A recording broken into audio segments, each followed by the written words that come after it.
청년 실업률이 높아지면서 교회를 떠나는 청년들도 해마다 늘어나고 있습니다. 이 시대 청년들을 다시 세우기 위한 대안은 과연 무엇일까요? 청년 사역에 대한 올바른 방향을 제시한 세미나 소식 잠시 후 전합니다. 한국교회 건강한 생명력을 불어넣는 믿음의 행진. 오늘은 실버 시대를 맞아 노인들이 행복한 세상을 만들어가는 소사제일교회를 만나봅니다. 여러분 안녕하십니까? 양인순 목사입니다.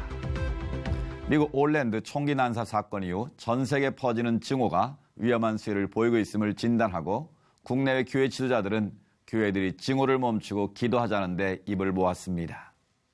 하나님의 사랑은 그 어느 때나 대상을 가려 사랑하시지 않았음을 우리가 알고 있듯이 물리적, 언어적 폭력이 아닌 사랑을 전해하는 것이 그리스도인의 마땅한 본분임을 다시 한번 상기해야겠습니다. 증오 대신 하나님의 인도하심을 구했던 다윗의 기도가 우리나라는 물론 전 세계에 가장 필요한 때인 것 같습니다.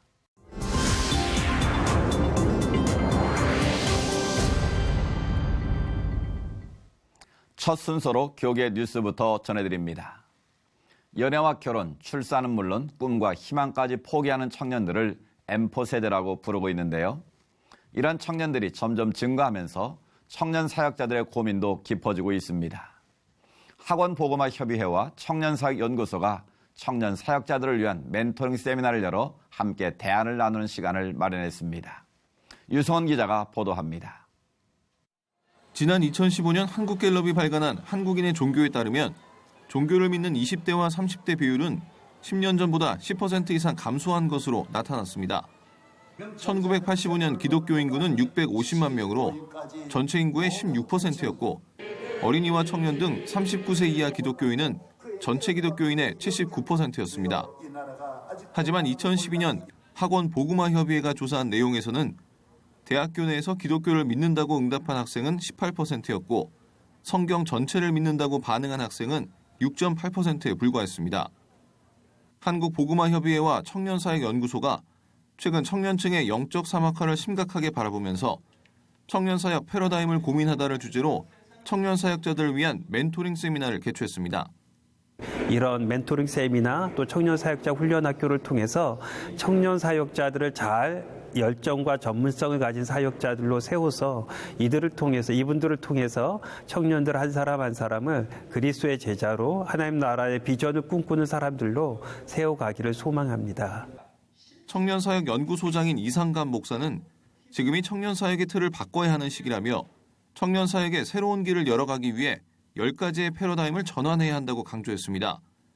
이 소장은 프로그램과 인원 증가가 아닌 말씀과 기도운동, 예배 등의 기본에 충실하고 계속 본질을 추구해야 한다고 전했습니다. 공적 신앙을 가지고 세상 속의 빛과 소금으로 살아갈 수 있는 데까지 나아가게 해야 될 때가 아닌가 하는 생각이 듭니다. 그렇게 해서 청년들이 이 시대를 살아가는 작은 예수로 자리매김할 때 청년 공동체가 새로워질 수 있다라고 생각합니다. 이 소장은 청년 사역이 일상과 일터에서 하나님과 동행하고 소그룹의 역동성을 살리는 구조로 패러다임을 전환하라고 덧붙였습니다. 청년 사역자 80여 명이 함께한 멘토링 세미나에는 에제르 이정현 대표의 공감과 소통하는 방법 등을 소개하는 강의를 비롯해 청년 사역자들의 질문과 응답을 병행하는 테드식 강의 등이 이어졌습니다. 이 시대 청년 사역의 과제를 제시하고 대안을 찾을 수 있도록 마련된 세미나를 통해 청년 사역자들이 청년들의 문제를 어떻게 풀어갈 것인지에 대해 함께 고민하는 귀한 시간이 됐습니다. C채널 뉴스 유성훈입니다. 남한과 북한이 1948년부터 서로 다른 정부를 세우고 분열된 지 70년이 다 돼갑니다. 탈북 목회자들은 북한을 복음화하기 위해서는 좀 더 다른 방법이 필요하다는 의견을 제시하고 있습니다. 강현철 기자의 보도입니다. 한반도가 남과 북으로 갈린 지 약 70년. 서로 멀어진 시간이 길어질수록 남한과 북한은 어느새 많이 달라졌습니다. 북한 선교단체 굿타이딩스는 남북 간 거리를 좁히고 효율적으로 북한을 복음화하기 위해 이번 강연회를 주관했습니다. 탈북 목회자들은 북한 주민들을 위한 새로운 차원의 선교 모양이 필요함을 공감하고 더 많은 탈북 신학생을 양성하는 등 한국교회의 지원을 요청했습니다. 첫 번째 강연을 맡은 박예영 전도사는 북한 주민을 가족처럼 생각해 줄 것을 당부하며 탈북민이 단지 선교의 목적으로 이용되는 듯한 느낌을 줘선 안 된다고 조언했습니다. 또 다른 탈북 목회자인 송혜연 목사는 북한에서도 헐벗고 굶주린 사람만 남한에 오는 것이 아니라며 탈북민에 대한 과도한 동정심이나 무시는 이들이 교회를 떠나게 하는 이유가 된다고 덧붙였습니다. 근데 대부분 이까지 오는 사람은 좀 똑똑하신 분들이 많이 오셔요. 그러니까 더 이제 교회에 대한 반감이 있는 거예요. 자기는 똑똑해서 왔는데 자기가 교회 갔을 때 못 먹어서 왔다. 불쌍하다. 누구도 해도 싫죠. 그러면 교회 안 가는 거예요. 내 힘으로 얼마든지 세상에 나가서 해가지고 먹고 살 수 있는데. 올해로 5번째를 맞는 통일로 가는 길 심포지엄을 주관한 굿타이딩스의 김용덕 이사장은 남북 간 이질감을 극복하고 북한 복음화에 앞장서겠다고 밝혔습니다. 우리 법인은 우리 통합직교단이 인정한 북한 조선 그리스도 연맹을 파트너로 해서 우선은 북한에 무너져 있는 3,000여 개의 교회를 다시 복원하는 것입니다. 이스라엘 성전을 복원한 것만은 복음하고 그 안에서 하나님의 말씀을 가르치고 양육하는 화해와 포용이라는 주제로 열린 이날 강연에는 3명의 탈북인 목회자의 논문을 토대로 한 강연과 강연을 평가하는 순서로 구성됐습니다. C채널 뉴스 강현철입니다. 그 밖의 교계 소식 전해드립니다. 대한예수교 장로회 합동총회의 총회정책연구위원회와 총회기구혁신위원회가 공동으로 총회정책과 기구혁신을 위한 공청회를 지난 13일 열었습니다. 이날 공청회는 총회장의 공정한 회의 진행과 총회 결의를 무효화시키는 소송의 남용을 막는 것 등 주로 원활한 회무 진행을 위한 사안들을 논의했습니다. 총회장 박무용 목사는 공청회에 앞서 총회가 미래지향적으로 나아가야 하는데 자기 욕심을 내세워 발목을 잡는다면서 총회원들에게 사명감을 가지고 총회를 섬길 것을 당부했습니다. 공청회는 서울 서부권역을 시작으로 호남 중부권역과 영남권역까지 3차에 걸쳐 진행될 계획입니다. 이번에는 나라 밖 소식입니다. 최근 유럽으로 건너온 무슬림들 중에는 복음을 받아들이고 주님의 자녀가 된 이들이 많아지고 있다고 합니다. 실제로 무슬림들로 채워지는 교회가 나타나고 있다는데요. 독일에서 전해온 소식입니다. Parts of Germany are among the most godless areas in the world. Polling shows that belief in God in the old East Germany is only 13%. But church attendance is growing here, thanks to former Muslims from Iran. At the House of God's Help in East Berlin, Persian converts to Christianity have doubled the size of the congregation. Deaconess Rosemary Gertz. It came like an unexpected summer rain. Suddenly, new people started coming every week and asked to be baptized. In the beginning, only 5 or 6 Iranians came. They were easy to spot, and we got to know them. And then over time, they brought their friends and neighbors. Germany has experienced a surge in Islam this year. Muslims conducted a nationwide campaign to give away Qurans in a country that has largely turned its back on biblical Christianity. But Iranian immigrants, or Persians, have already experienced the darkness and oppression of Islam in their native land, and they're hungry for the freedom and joy of Christianity. Michael asked that we disguise his face to protect his family in Iran. I met a few times with friends in Tehran, in an underground church in a flat. And there we spoke about Jesus. And we tried to do a Bible study sometimes without an actual Bible. All of the Persians we talked to accepted Christ in Iran and then had to either flee or risk prison or death. I was on my way to a house church meeting when I saw police outside the flat. So I didn't go in. And later, I called my mother. She said, "The police were here looking for you." So my family helped me flee the country. When I was in Iran, I wanted to become a Christian, but it's really difficult to learn about Christianity in Iran. It's forbidden for a Muslim to become a Christian. It was really difficult. I had to leave my parents, so I lost my home and my family. Rosemary says the Persians were surprised to find so many Germans disinterested in Christianity. Most of them became Christians in Iran and know more about Christianity than you would expect. They're ahead of us in a sense because they have already been persecuted for Christ. And they figured out pretty quickly that a lot of Germans are Christians in name only. And they're disappointed that Germans take religious freedom for granted. Some Germans are suspicious of the conversions because being baptized can help a refugee stay in Germany rather than be deported. So Sister Rosemary takes the Persian converts through a rigorous schedule of Bible classes. I did suspect that some of them just wanted to be baptized so they could get a residency in Germany, but that has turned out to be the case with only a few. In fact, some of them who've already been baptized have come back to our faith and baptism class for the first time. It's not known how many Persian immigrants have converted and joined churches in Germany, but it has become a nationwide phenomenon and is numbering in the thousands. At the House of God's Help, it has reinvigorated the congregation. Dale Hurd, CBN News, Berlin.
노인들을 사회로부터 단절시키고 가족까지도 멍들게 만드는 중풍과 치매. 경기도 부천에는 이런 질병의 고통을 함께 나누는 교회가 있습니다. 중풍과 치매 등 몸과 마음이 불편한 어르신들을 돌봐온 소사제일교회 주간보호센터. 건강검진과 종이접기, 구슬공예 등으로 노인들의 사회성 증진은 물론 그들의 삶을 돌보며 가족들 마음의 짐을 덜어주고 있습니다. 어르신들의 사랑방으로 자리 잡은 곳. 소사제일교회는 오늘도 노인들의 행복한 세상을 만들어갑니다.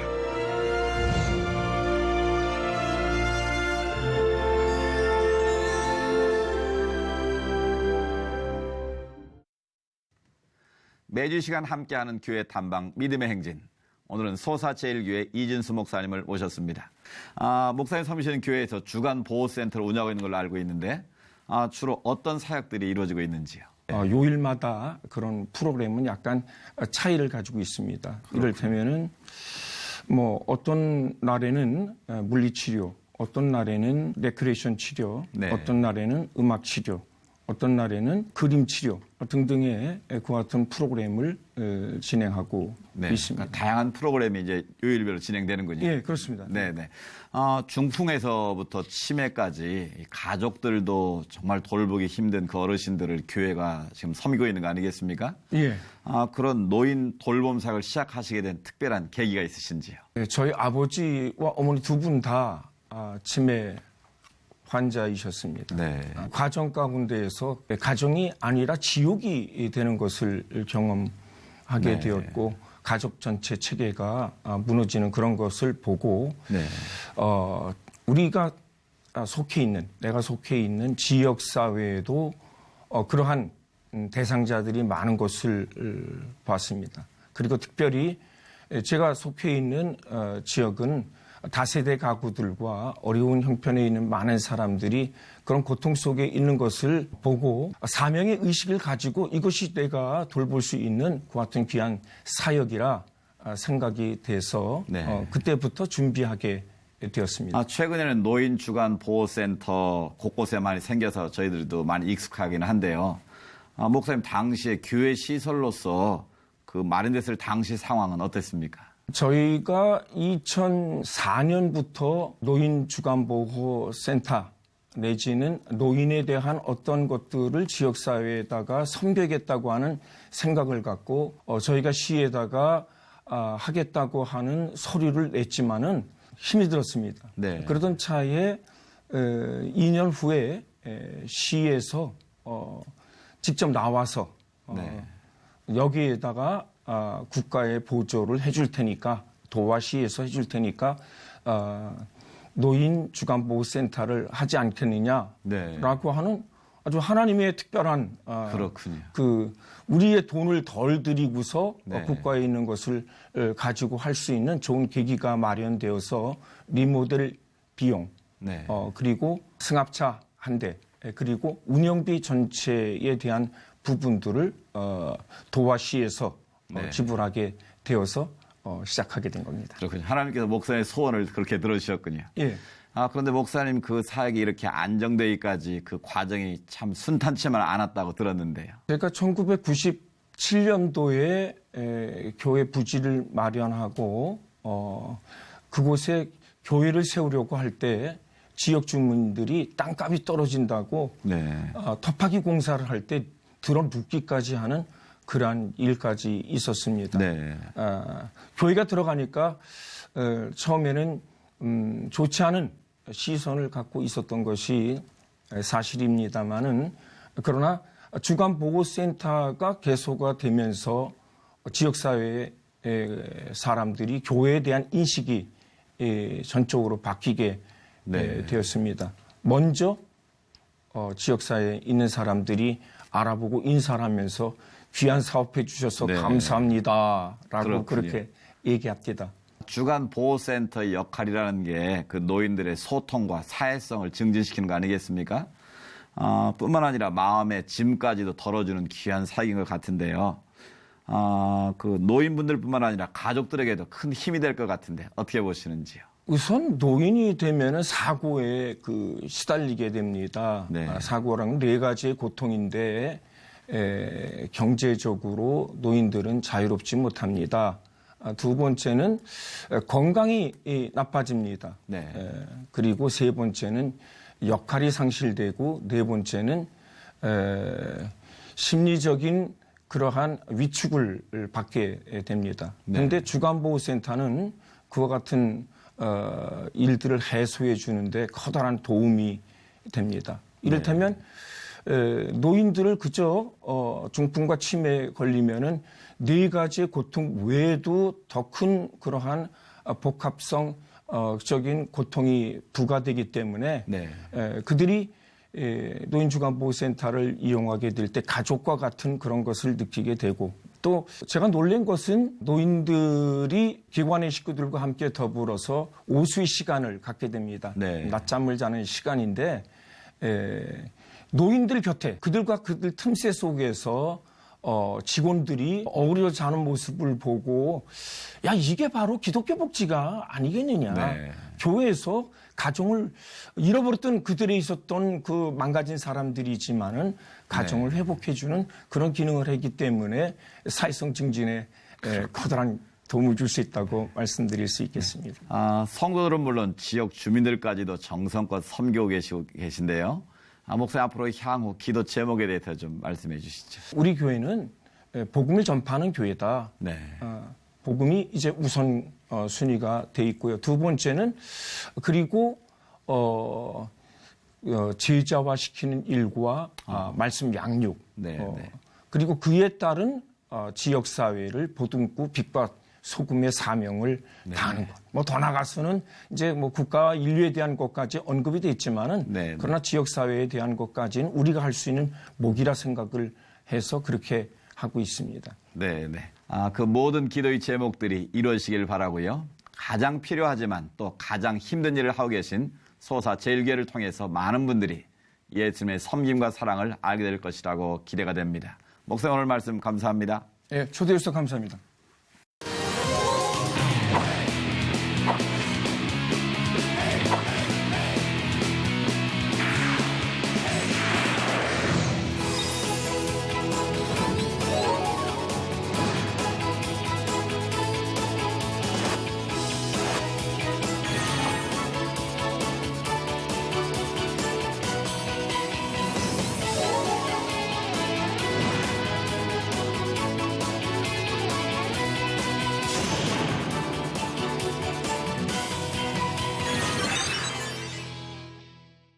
2016 서울국제도서전이 오는 19일까지 삼성동 코엑스홀에서 열리는데요. 특별히 이번에는 400여 종의 기독교 서적 4,000권을 한자리에서 만날 수 있다고 합니다. 기회 되시면 한번 둘러보시는 것도 유익할 것 같습니다. 시찰 매거진 굿데이는 시청자 여러분과 함께하는 방송입니다. 좋은 의견 있으시면 아래 전화번호와 이메일로 연락 주시고요. 인터넷을 통해서도 방송을 다시 보실 수 있습니다. 오늘 수는 여기까지입니다. 시청해주신 여러분 고맙습니다.